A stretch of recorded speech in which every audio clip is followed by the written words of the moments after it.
आज हम पढ़ेंगे इलेक्ट्रिक फ्लक्स। इलेक्ट्रिक फ्लक्स होता क्या है।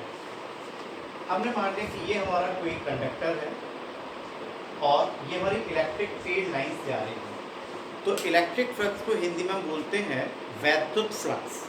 तो इलेक्ट्रिक फ्लक्स है क्या? Electric flux is defined as the number of field lines passing through a conductor normally.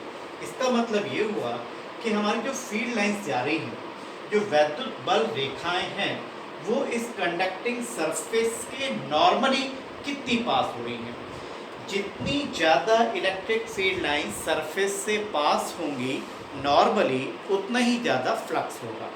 अब हमने मान लिया कि हमारी इलेक्ट्रिक फील्ड लाइंस इस तरीके से जा रही थी और ये हमारा कंडक्टर था। हमने यहाँ पर एक छोटा सा एरिया एलिमेंट लिया और उसका वेक्टर ले लिया, उसका सरफेस एरिया ले लिया स्मॉल ds। हमेशा एरिया वेक्टर किसी भी सरफेस के, हम अभी तक हम जो एरिया लेते थे वो हमेशा एक स्केलर क्वांटिटी लेते थे, लेकिन बेसिकली एरिया को जब हम एक वेक्टर क्वांटिटी लेते हैं तो हमेशा एरिया की जो डायरेक्शन है वो उसकी सरफेस के नॉर्मली होती है। जैसे मान लीजिए ये हमारा एक वाइट बोर्ड है और ये इस वाइट बोर्ड का पूरा हमारा कुछ एरिया है। अब यदि इसकी डायरेक्शन देखें तो इसकी डायरेक्शन क्या होगी? इसकी डायरेक्शन होगी हमारी इस सरफेस के नॉर्मल। तो ये हमारी एरिया वेक्टर की डायरेक्शन है। इसी तरीके से ये हमारा कोई कंडक्टर था। इस कंडक्टर की ये मैंने एक छोटा सा जो मैंने डैश पोर्शन से दिखाया है वो मैंने ले लिया छोटा सा एरिया एलिमेंट। अब उस एरिया एलिमेंट की जो डायरेक्शन होगी वो ये दिखा दी मैंने ds। ध्यान से देखिए, इस ds के साथ इलेक्ट्रिक फील्ड लाइंस जो हैं वो हमारा एक एंगल बना रही है थीटा। ये इलेक्ट्रिक फील्ड लाइंस थी, ds के साथ एंगल बन रहा है थीटा। तो भी ध्यान से देखिए कि इलेक्ट्रिक फील्ड लाइंस का कौन सा कंपोनेंट ds की तरफ है। तो देखिए, तो इलेक्ट्रिक फील्ड लाइंस का जो कंपोनेंट आएगा ds की डायरेक्शन में वो आएगा e cos थीटा। तो यहाँ पर हमारा जो फ्लक्स हुआ वो हो गया, क्योंकि सरफेस छोटी सी है तो फ्लक्स भी छोटा होगा, दैट इज डी फाई। और डी फाई हमारा हो जाएगा e cos theta into ds। अब देखिए, जो फ्लक्स है वो एक स्केलर क्वांटिटी है। मैंने यहाँ पे लिखा भी है, electric flux is defined as the number of field lines passing through a conductor normally. It is a scalar quantity. कोई डायरेक्शन नहीं है इस फ्लक्स की और ये रिप्रेजेंट करते हैं इसको फाई से, and it's SI unit is Newton पर कूलॉम मीटर स्क्वायर। तो यहाँ पर हमारा जो डी फाई हो गया वो हो गया ई कॉस थीटा ds। क्या हम इसको ऐसा भी लिख सकते हैं, d phi is equals to E ds cos थीटा। अगेन क्लास 11 में वेक्टर पढ़ा था, डॉट प्रोडक्ट पढ़ा था। यहाँ पर हमारा ई भी एक वेक्टर क्वांटिटी है, ds भी एक वेक्टर क्वांटिटी है और दोनों वेक्टर क्वांटिटी का ये मैग्नीट्यूड है और उसके साथ आ रहा है cos थीटा और theta is the angle between e and ds। तो ये हमारा हो गया डॉट प्रोडक्ट। तो यहाँ पर हम लिख सकते हैं d phi is equals to E vector dot ds vector. तो ये जो हमारा फ्लक्स आया ये आया छोटी सी सरफेस ds के लिए। यदि हमको पूरा फ्लक्स निकालना है इस पूरी सरफेस के लिए तो हमें क्या करना होगा, इंटीग्रेट करना होगा। और इंटीग्रेट करने के लिए हमको पूरा फ्लक्स मिल जाएगा, that flux phi is equals to integration of d phi and that is equals to integration of E dot ds। ये हमारा हो गया फ्लक्स। तो फ्लक्स का फॉर्मूला हमारा बन गया phi is equals to integration of E dot ds। ये हमारा हो गया इलेक्ट्रिक फ्लक्स।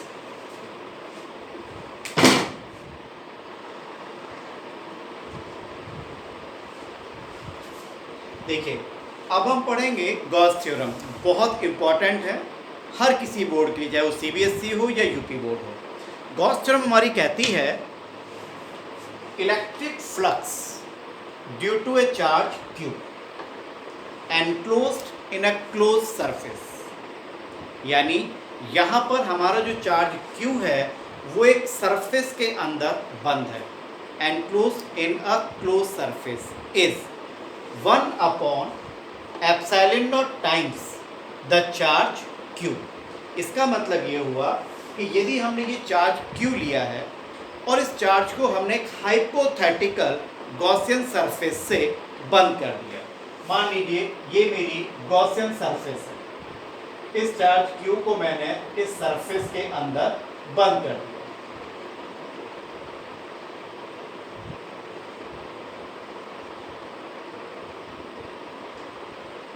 ये चार्ज हमारा Q गॉसियन सरफेस के अंदर बंद है। अब इस चार्ज Q की वजह से जो हमारी इलेक्ट्रिक फील्ड लाइंस जाएंगी तो इलेक्ट्रिक फ्लक्स भी होगा।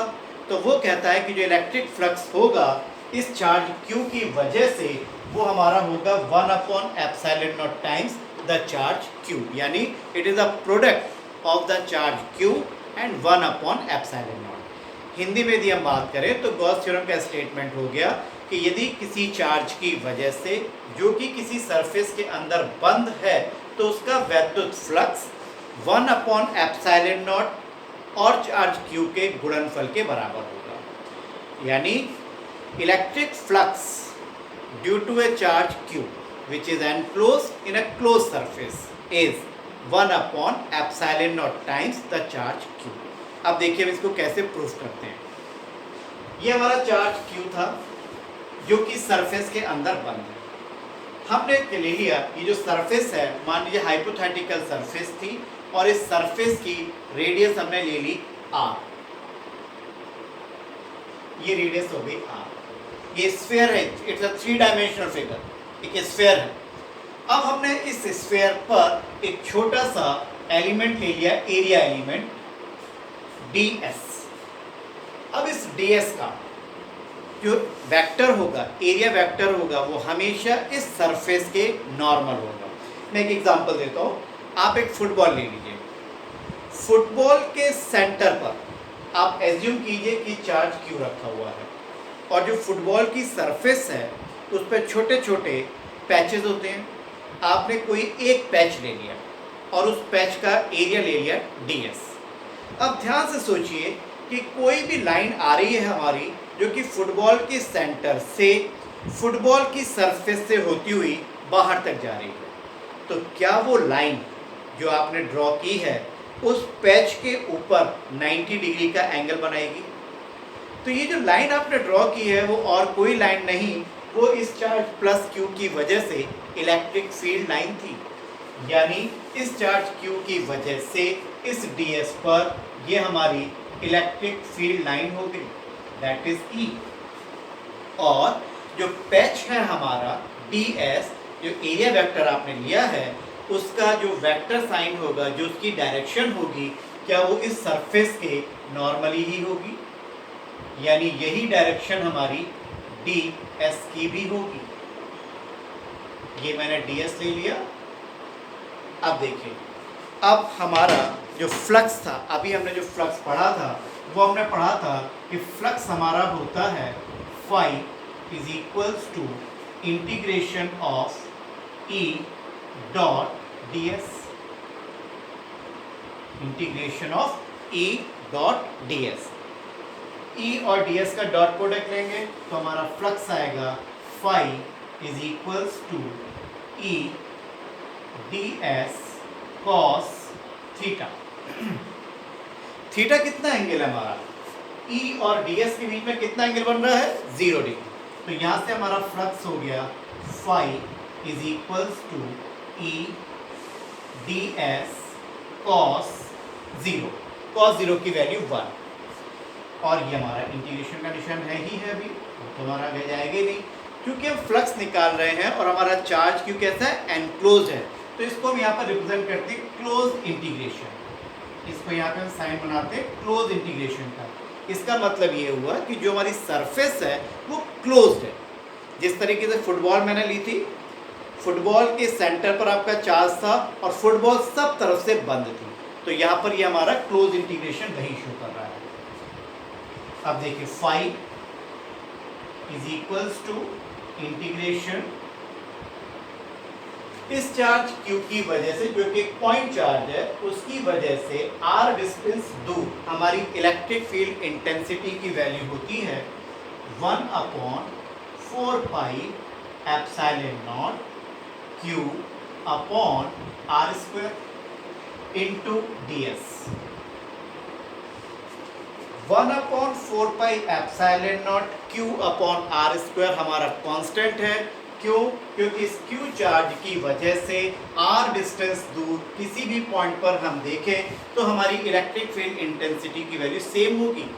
तो इस तरीके से हमारा phi is equals to 1/4 pi epsilon naught Q upon r square बाहर आ गया और integration, close integration of ds।